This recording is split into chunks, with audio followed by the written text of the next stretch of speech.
Dans le souci d'asseoir et de développer un leadership plus fort dans les assemblées de décision, c'est dans l'optique de la mise en place d'actions de résilience à destination des communautés de pêcheurs, des mareyeuses et transformatrices des ressources halieutiques de la région des Grands Ponts, la coopérative des artisans pêcheurs Scope Wallet du village de Brafédon a organisé le 27 janvier 2024 au lycée professionnel de Grand Laou un programme de formation qui a regroupé différents leaders et représentants des coopératives, ce dans le cadre de la mise en place d'un système de gouvernance en vue de la promotion du leadership des femmes et des jeunes dans la gouvernance du secteur halieutique dans la région des Grands Ponts. Une formation qui a été rehaussée par la présence de M. Nyaba Segui Michel, président du comité de gestion de la coopérative Scope Wallet de Brafédon, de représentants de la population de Jacquesville, Dabou et Grand Laou, ainsi que des participants représentants des coopératives des pêcheurs des dites villes, mais aussi de M. Gbogbe Emmanuel, directeur départemental des ressources animales et halieutiques de Grand Laou, qui avec l'accord des experts formateurs a profité de l'occasion pour instruire les participants sur l'absolue nécessité de créer un environnement propice à l'émergence de femmes et jeunes leaders bien formés et informés des décisions ministérielles et défis auxquels les acteurs du secteur de la pêche en Côte d'Ivoire et ceux de la région des Grands Ponts doivent faire face.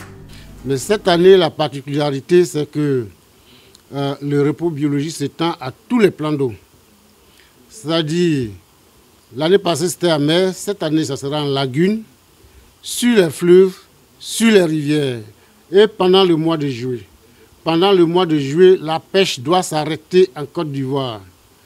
Pendant le mois de juillet prochain, juillet 2024, tout le mois de juillet, la pêche doit s'arrêter en mer, en lagune, sur les fleuves, sur les lacs, sur tous les plans d'eau. Durant cet atelier, les experts consultants en gouvernance ont animé et présenté des communications, des sessions interactives abordant des thèmes portant sur la prise de décision collaborative, la communication efficace et la promotion de la diversité dans un groupe. Ces discussions ont donné donc aux participants de comprendre ce qu'est un système de gouvernance et le bon leadership qui, lorsqu'il est bien mené, favorise l'inclusion et reflète les besoins de l'ensemble de la communauté. Donc ça dit qu'on ne peut pas faire l'unanimité. Donc arriver quelque part, les autres vont pouvoir bloquer, mais c'est ensemble, en écoutant. À cette session, des travaux en groupe ont été organisés en vue d'évaluer la compréhension des processus de prise de décision visant à favoriser une coopération harmonieuse au sein d'une coopérative. En tout cas, plusieurs sujets couvrant divers aspects de la gestion coopérative et autres thématiques traitant de développement de compétences en leadership ont été abordés. Le tout assorti de préoccupations de quelques participants. Ma question que ce qu'il vient d'éclaircir, tout à fait clair, mais il y a une question si la visite technique, Dédé n'a pas touché ce côté-là. Parce que souvent, quand les marins viennent, parce que moi j'ai refusé beaucoup de payer les trucs qu'ils viennent demander, moi je n'ai pas fait, mais ils demandent côté visite technique de nos moteurs. Donc, ce côté-là, comment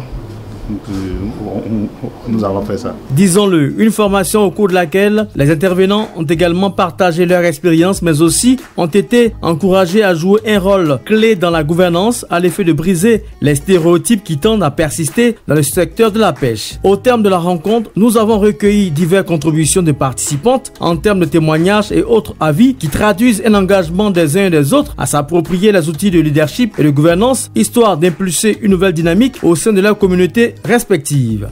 Bon, ce que je dirais pour la formation, vraiment je l'ai trouvée vraiment très importante, vraiment très réussie, parce que nous avons besoin d'être formés. J'ai trouvé cet atelier intéressant, enrichissant, parce que j'ai beaucoup appris sur le leadership, les différents types que peuvent faire un choix. Rappelons qu'au cours de cette rencontre, les leaders des coopératives ont exprimé leur engagement, leur adhésion à s'approprier les différentes recommandations produites, cela par la signature d'une convention qui servira de preuve pour participer à des appels à projets en vue de mobiliser des fonds pour la résilience climatique au sein de la communauté des femmes et des jeunes du secteur halieutique.